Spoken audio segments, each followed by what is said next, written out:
I don't know if this is going to work, but I'm trying to knock out this dent on this bright. You can see that it's been flattened off, something's been dropped on it, or the radio's fallen upside down or something.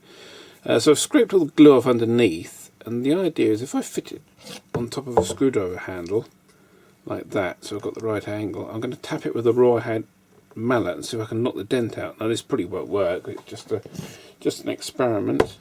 So we're just going to go around and give it a tap. So this is a rawhide mallet.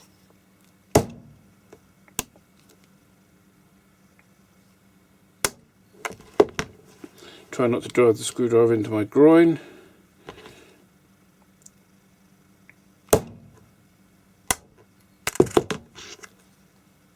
Doing something actually. You're probably not that easy to see, but it is actually bringing it out. It's better than it was. And it's obviously because it's like brass, it's quite malleable. It's working quite well actually. It's knocked the dent right out. It's even branded my initial in there, S. So that's a useful trick to know. You need obviously need a soft mallet. Rawhide's good. You can get a plastic mallet, but I prefer rawhide. It's not that dent totally out. You can see. So yeah, another useful little trick. Okay, so it's fairly corroded, this bright. So I'm going to go around with a pencil eraser. Now these are the pencil erasers that when you pick them up, they don't feel like a block of rubber. They've got a slightly sandpapery feel to them. They're obviously slightly coarse. They've got sort of, I don't know, glass in them. I don't know what they've got in them, but they are slightly abrasive. So I'm just going to go over and just give them this thing a clean up. And you can see very cleanly it strips off the top layer of corrosion very easily. And I don't know what these type of rubbers are. I don't know if anyone knows if there's a particular sort of like a grade of pencil eraser, but these are brilliant for cleaning up scratches on plastic. They're good for doing things like this. And then basically it comes off on the rubber, and then you just clean the rubber up afterwards. So you get the worst of the surface corrosion off, and then you can polish them out afterwards and get the proper sheen back. Obviously this is a fairly abrasive, but and there used to be, I think, I can't remember what they were called. There were rubber blocks that you used to be able to buy, and we used to buy them for our motorbikes for cleaning the engine casings up, and they were in different grades. There was like a coarse and a fine. I can't remember what they were called, but basically they were like this. They were like an abrasive rubber block, and they were great for cleaning up sort of like badly corroded engine casings and things. So just go over it and keep this in view so you can see. But you can see it's taking the verdigris off this bright quite nicely.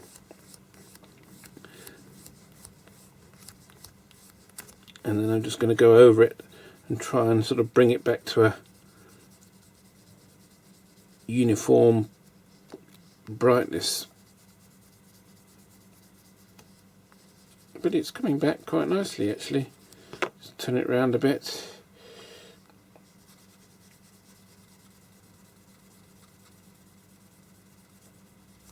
Be fairly gentle now to try and give a bit more uniform sort of polish on it.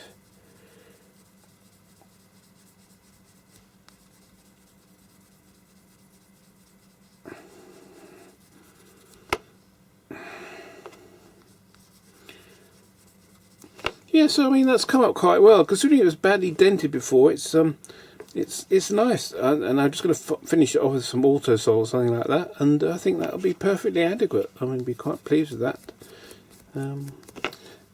Yeah. So let's move on to the final run. We can listen to the radio and see what it sounds like. Okay, you see I've cleaned the brights up quite nicely. That was the one that had the dent in it. I've knocked that out and I put it in this position. It was on the tuning dial. So at least they're sort of symmetrical now on either side. I'm just waiting for one for the tuning dial. Very pleased with that. They've come up nicely. They shined up nicely, and that pencil eraser's trick seems to work really well.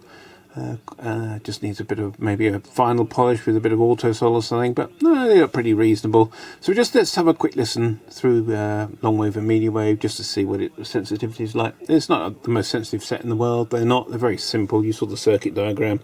There's no RF amplifier or anything.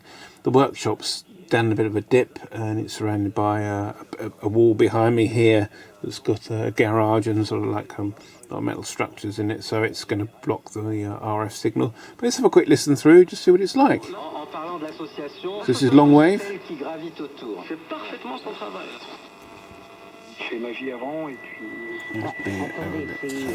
Now the whistling is from the actual interference from the video camera. That's sitting in the front room of Natalie Sharp's London 4, where she's bagging up what remains of her lone taxi.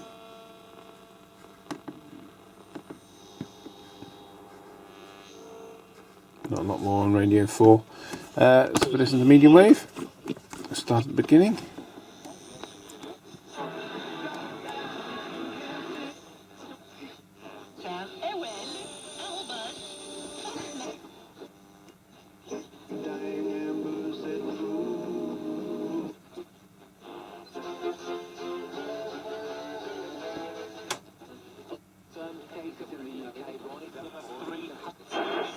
Slammed into the side of him.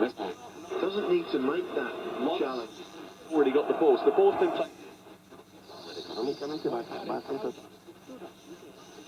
Less plastic. Too hot? It's an eco-friendlier cleaning product. That's why our name is Milk and More. Order today at milkandmore.co.uk.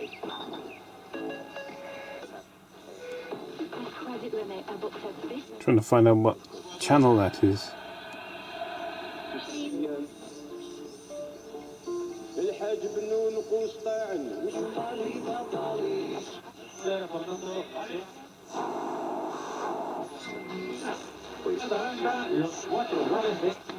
Vaya, vaya, con dos.